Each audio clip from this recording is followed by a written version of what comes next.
ये CMS का class 3 का फॉर्मेटिव असेसमेंट है। देख लें किस तरह से पेपर आता है, किसी बच्चे से हमने लिया है और ये सब देख सकते हैं किस तरह पेपर आ रहा है। अभी हम इसका सोल्यूशन बता दे रहे हैं,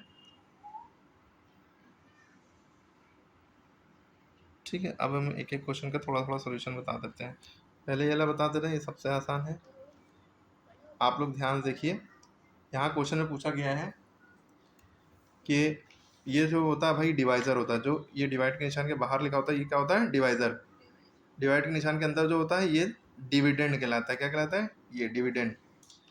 और अगर आप न्यू बना दें तो कोई दिक्कत नहीं, आंसर यहाँ भी लिख सकती हैं। इन्होंने नहीं बनाया है, आप आंसर यहाँ पे भी लिख सकते हैं, इसलिए नहीं बनाया कि आंसर ऊपर लिखो, ठीक है। क्लियर होगी बात।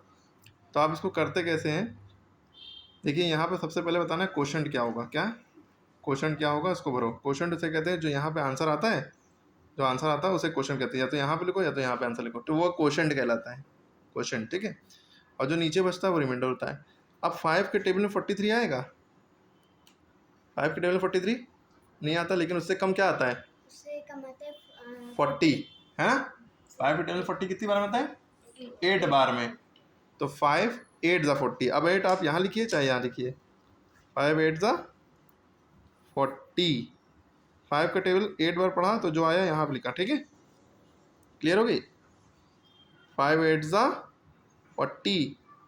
अब हम माइनस करते हैं, 3 में से 0 गए, 3 बचा, यानी 3 में से कुछ नहीं गया तो 3 बचा, 4 में से 4 गया 0। अब देखिए आपको सारी चीज़ें पता होना चाहिए। ये जो बचा है ये रिमाइंडर कहलाता है। ये क्या कहलाता है, रिमाइंडर, यानी रिमाइंडर की वैल्यू 3 हो गई। ये जो आता है ये क्वोशंट कहलाता है। क्या कहलाता है, क्वोशंट। तो क्वोशंट का आंसर क्या हो गया, 8। यानी जो आंसर होता है डिवाइड का वही क्वोशंट होता है, आंसर ही क्वोशंट है। जो चाचा है वही भतीजा है, जो भतीजा है वही चाचा है, ठीक है। तो क्वोशंट जो है ये हो गया। रिमाइंडर आपका क्या है, 30 की 3, 3। यदि 3 पढ़ते हैं, 0 को नहीं पढ़ते हैं, पहले अगर लिखा है तो 3 लिखिए, चाहे 03 लिखिए चाहे 3 लिखिए, ठीक है। डिविडेंड किसे कहते हैं, बीच वाले नंबर को।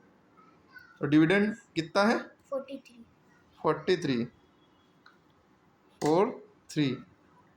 अरे 43 का मतलब क्या होता है, LOVE, लव, YOU, ठीक है। टीचर बच्चों से क्या करता है, ठीक। अरे 4 माने लव और 3 माने यू। देखिए 1 2 3 4, 1 2 3 है ना, 4 3 43।